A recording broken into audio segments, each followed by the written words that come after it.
Oke, assalamualaikum warahmatullahi wabarakatuh. Kembali lagi dengan saya Ali Mubarok di channel Cerita Bisnis PKL. Kali ini saya akan berbagi sedikit pengalaman ya, atau informasi terkait dengan seberapa penting sih papan reklame atau papan istilahnya ya, papan iklan ya untuk kelasnya kaki 5 ya, untuk gerobak kalian. Apakah diperlukan papan seperti ini? Kalau menurut saya itu, jika di jalur-jalur cepat ya, model seperti ini itu perlu ya, asalkan itu tidak mengganggu lalu lalang mobil, motor dan lain sebagainya. Kalau saya sebelumnya sudah punya papan seperti ini, tapi karena kemarin dipinjam oleh temen karena untuk jualan pas Ramadan, jadi saya nggak pakai untuk pentolnya. Untuk tipe model papan iklan untuk gerobak, biasanya itu ditaruh di bagian depan dan menghadap menyilang ya, antara jalan arah, kalau di sini antara utara dan barat. Jadi fungsinya adalah ketika dari kejauhan itu ya, usaha teman-teman itu akan lebih terlihat jelas, dan diusahakan tidak perlu menampilkan tulisan-tulisan yang terlalu rame, jadi membuat blur ya, membuat blur. Kalau yang tipe cendol ini sangat tepat dan jadi terlihat dari jauh ya. Jadi bannernya ini bolak-balik dari sebelah selatan dan juga barat ya. Nah, jadi seperti ini. Jadi dari sana terlihat, dari atas juga terlihat. Ini fungsinya. Kenapa diperlukan papan seperti itu ketika model gerobak seperti punya saya ini? Coba kalau belum punya pelanggan, apalagi gerobak baru, nanti resikonya apa? Dari kejauhan itu terlihatnya ketika sudah dekat. Jadi posisi 50 meter, 100 meter itu tidak terlihat jelas usahanya teman-teman.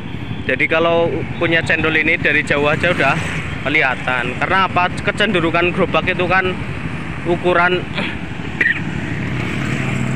lebarnya papan gerobaknya itu kan terlihat dari depan, sedangkan gerobak itu menghadap ke jalan, tidak nyerong ya. Kecuali gerobak teman-teman modelnya nyerong ya, tidak menghadap ke jalan. Oke. Untuk bahan yang digunakan untuk membuat papan seperti ini variatif ya teman-teman.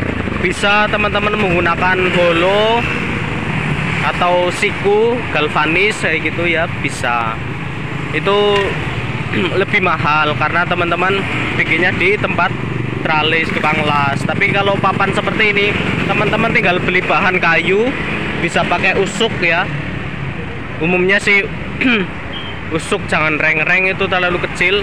Nanti tinggal teman-teman bikin banner sesuai ukuran yang pas ya. Biasanya list putihnya ini untuk lipatan, jadi seperti itu.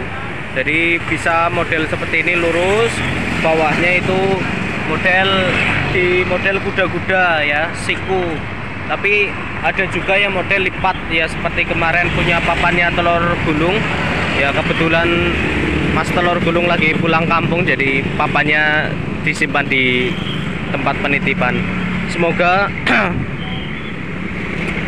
informasi sedikit ini bisa menjadi tambahan wawasan ketika teman-teman jualan di kaki 5. Yang penting dipertimbangkan bagaimana, boleh nggak di tempat jualan teman-teman itu pakai papan seperti ini, kemudian mengganggu atau tidak. Ketika lapak teman-teman luas bisa menggunakan seperti ini. Yang penting ukurannya jangan terlalu gede ya, jangan juga terlalu lebar ya. Tinggi boleh tapi jangan terlalu lebar karena nanti juga mengganggu ya. Kebetulan ini tidak masuk di bagian jalan ya, jadi tetap posisi aman. Oke. Kelemahannya ketika teman-teman pakai kayu itu mudah patah ya, mudah patah, kropos ketika pakai kayu. Cuman lebih ekonomis, teman-teman cuman modal kayu 30.000 lah udah cukup lah, tinggal banner paling 50.000. Jadi seperti itu, tapi ini sangat vital dan sangat bermanfaat ya teman-teman ketika jualan. Oke, singkat Yang penting teman-teman langsung lakukan, dan saran saya jangan gonta-ganti terkait dengan usaha yang teman-teman geluti ya, karena melihat hidup bisnis yang satu ini, yang satu itu, dan seterusnya. Oke, assalamualaikum warahmatullahi wabarakatuh.